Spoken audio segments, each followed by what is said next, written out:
शहीदी ने बहुत अहम दिन है। मैं चाहूँगा कि अज के सिर्फ इस दिन की मुनासबत के नाल चूँकि थोड़ा सा इजहार ख्याल हो जाए और साढ़े जो मेहमान आ रहे हैं वो उनका खिताब सुन सकन।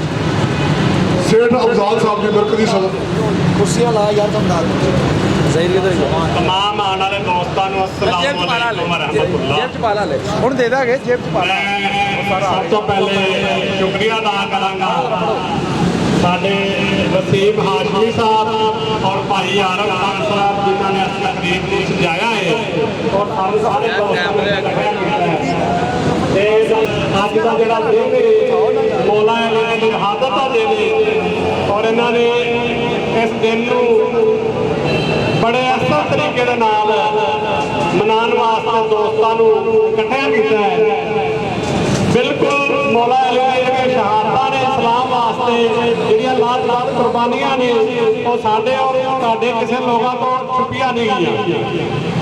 मौला अली ने अपना तन मन तक कुर्बान कर दिता और अल्हम्दुलिल्लाह दीन का सर फखर नाल बुलंद किया। मौला अली ने बच्चों ने भी अपनी जान की कुर्बानी तक दे दी लेकिन अपने नाने के दीन को जिंदा रखा।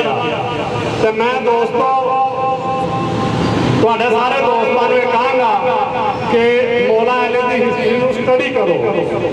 मौला अली इस्लाम का मंबा ने, इस्लाम का इमाम ने, इस्लाम की पाकिस्तान कि अगर असीं उन्होंने असवाते हुसैन को स्टडी करिए तो यकीन करो सारा ईमान ताज़ा हो जाएगा।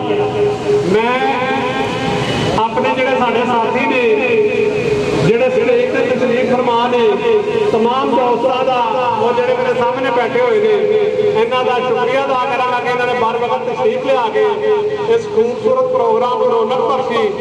अल्लाह ताला सानू सारिਆਂ ਨੂੰ इसी तरह कट्ठिया रह के एक दूसरे का प्यार और मुहब्बत को बढ़ाने की तौफीक अता फरमाए। और दोस्तों अपनी जिंदगी दे विच असीं तुहानू दोस्तों ने कहांगे कि हमेशा अपने तो माड़े लोगों के काम आउण दा अपने अंदर हुनर पैदा करो।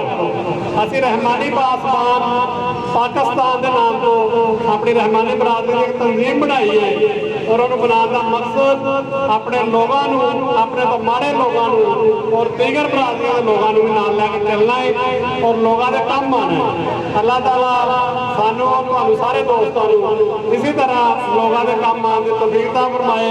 रमजान मुबारक का आखिरी अशरा है। मेरिया ढेरों दुआवां ने अल्लाह साडी इबादत को अपनी बारगाह कबूल फरमाए और जिहड़ा दोस्तां ने अफ्तारी का एहतमाम किया है अल्लाह इन्हां दे अफ्तारी के इंतजाम अपनी बारगाह कबूल फरमाए। जिन्हां साथियों ने मिल के कामश की है अल्लाह मेरा और तुहाडा भी नासर हो। अल्लाह